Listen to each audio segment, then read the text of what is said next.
Welcome back to the Empire of the Kop Podcast.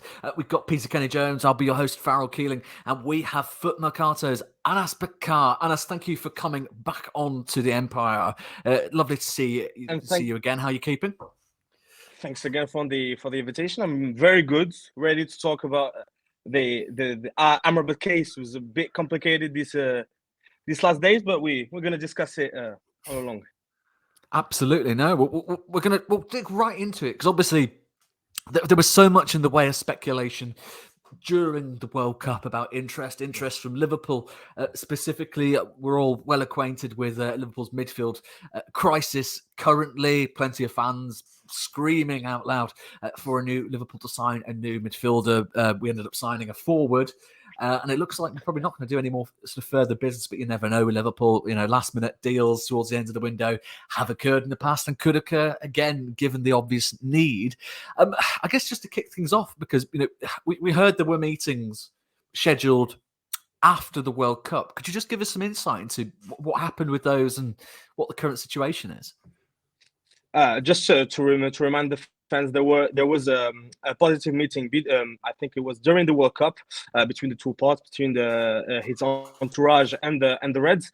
But unfortunately, his agent saw that Liverpool Liverpool divisions were on a lot of midfielder during this mercato. There was on Jude Bellingham, on Enzo Fernandez. There were discussions with Borussia Dortmund and Benfica. So it was a bit difficult for the agents to see if he will be an undeniable starter under Jurgen Klopp. So it was very difficult for them to have how could I say it? Certitudes. I don't know if we can say like this, but and they decided to abandon, I think, the Liverpool way.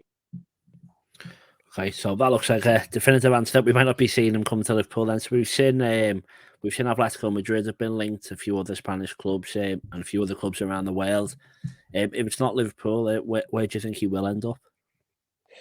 In Foot Mercato, we had an information when we talked about Atletico de Madrid. We were close to sign him because Amrabat was appreciating the sports project in the long term of the Colchoneros. He even had the opportunity to talk with Diego Simeone to talk about the vision, the long term vision of the club.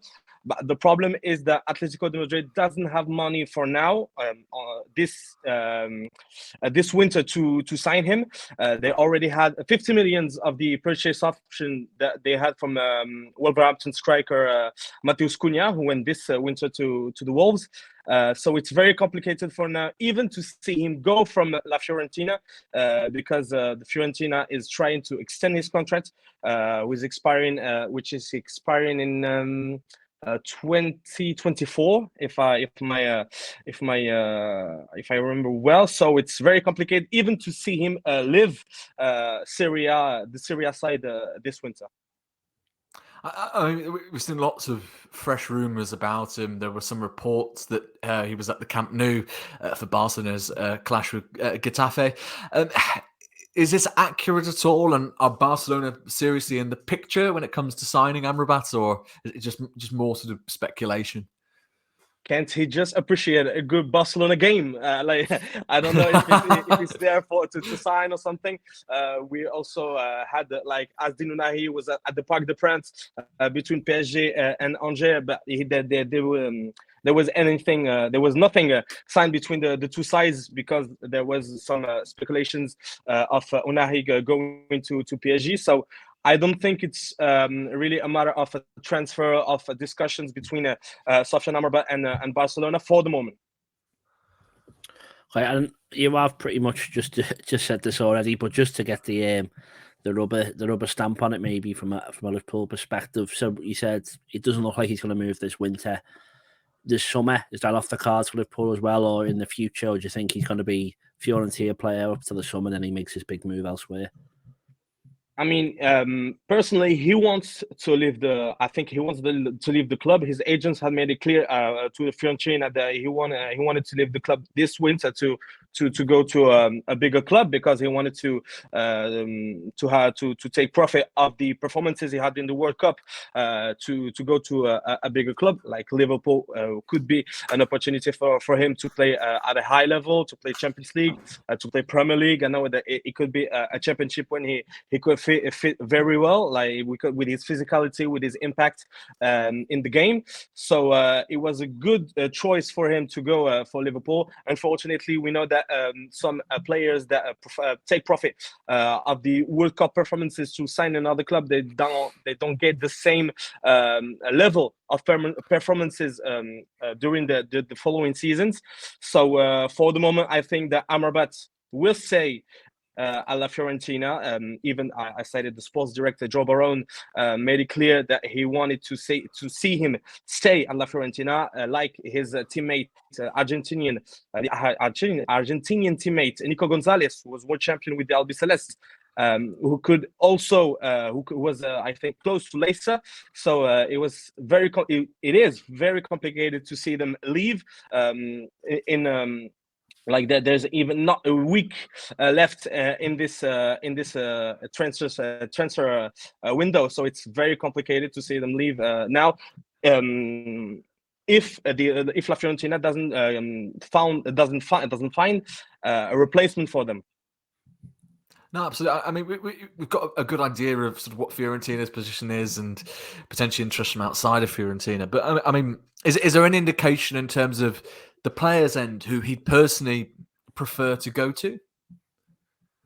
Who, like Fiorentina or Liverpool? Oh, so Sofyan Amrabat. Yeah. So I suppose does he have a personal preference? Can he see himself staying at La Fiorentina, or in his mind, does he want to be elsewhere? And does he have a particular club that he'd like to go to above all else? Maybe for the moment, I think that his choice by default is to stay at La Fiorentina, because maybe La Fiorentina is also demanding a lot of money to see him leave. His favorite option in this winter was Atletico de Madrid. I said it like I said with the sports project in the long term, but I think that for the moment he's gonna stay at La Fiorentina. He's gonna have his next month to see if he can have these same performances in club like he had in national team. And then maybe in the summer, the board of La Fiorentina will see if they can have a good check on his performances. Okay, then maybe just while we still got you, last time you were here, it was Morocco were about to play France in the semi-final. It wasn't the result that you wanted to get, and I think most of the world were hoping that you'd win as well. But you definitely did the country proud, the team. But obviously, you ran through some of the Moroccan players who maybe the Premier League should look out for. Maybe just as Liverpool fans, anything that you think we should be aware of, any other transfers that you think could happen in the next week or in the summer that you or over a foot mercato that you're talking about as well? I mean, it's a bit surprising that we see that any of the big surprises in the national Moroccan team didn't even leave their clubs. Where if you're talking, like I said, about Azinunai, who was close to a lot of clubs, Napoli, Olympique de Marseille, Leeds, Leicester for a moment. It's very surprising to not see him leave Angers, because Angers is even playing for staying in the League One this season, and it's very complicated to have him in the same performances, high performances in the few weeks, if he's staying in this collective with a bit in a difficult situation. We also talked about Yassine Bounou, Youssef Enesiri, who said yes to Nice if Terren Murphy doesn't join Nice, because Terren Murphy of Florian is close. It was close to sign for West Ham. Finally, the transfer didn't go as expected. I think the only Moroccan the player that could change his club in a few days could be Yahya Achatallah, who is the Wydad left back. who played against Portugal, who made the assist for Youssef Neissari in the quarterfinal against Portugal, who could join Montpellier, who is battling for to keep their place in Ligue 1. So it's not the best of clubs for him to show a better level, but it's a step in the European football for him, because he's playing in the Moroccan championship in Wydad Casablanca. He won the championship last year with them. He won Champions League of Africa with them. So it could be a possibility for him to discover the European football. But for the moment, I think that it's very surprising to not see a lot of Moroccan players change their club or have a better club in the next days. Brilliant stuff. Just lastly, if you don't mind, just before we wrap up, just going back to Amrabat and La Fiorentina, could you tell us in terms of their position, in terms of whether they go for a sale in the summer or change their mind and go sooner? What will it take in your mind for them to see the player go? Do you have a rough idea of the kind of money, the amount of money they'd be looking for to sanction the player's exit? Well, I think when we talked last time, they were talking about 30 million euros to see him leave, because I think it's a big check to see him leave, thanks to his performances in Qatar. Now I think it's very difficult to even I think if they get a really big check from the Premier League side or another one, or Atletico de Madrid, even if they don't have money in the next days. But I think it would take a very, very big check. I will not say like the exact price or something to not give you false information. But for the moment, I think that even with the board, who's not found a very good replacement for him, even for Nico Gonzalez, who are the two players who could take profit from the World Cup to quit La Fiorentina, I would say maybe far more than 30 million, but I wouldn't have a special price to tell you. That's brilliant stuff. Well, Anas, thank you very much for your time. It's been an absolute pleasure having you on again on the Empire of the Kop podcast. And this has been the Empire of the Kop podcast. We've had Peter Kenny-Jones. I've been your host, Farrell Keeling. We've had the lovely Anas Bakhkhar of Foot Mercato. Hopefully, Anas, we'll see you again very soon. As I said, it's been a pleasure having you on again. And stay tuned for more, as ever, at the Empire of the Kop podcast. And take care.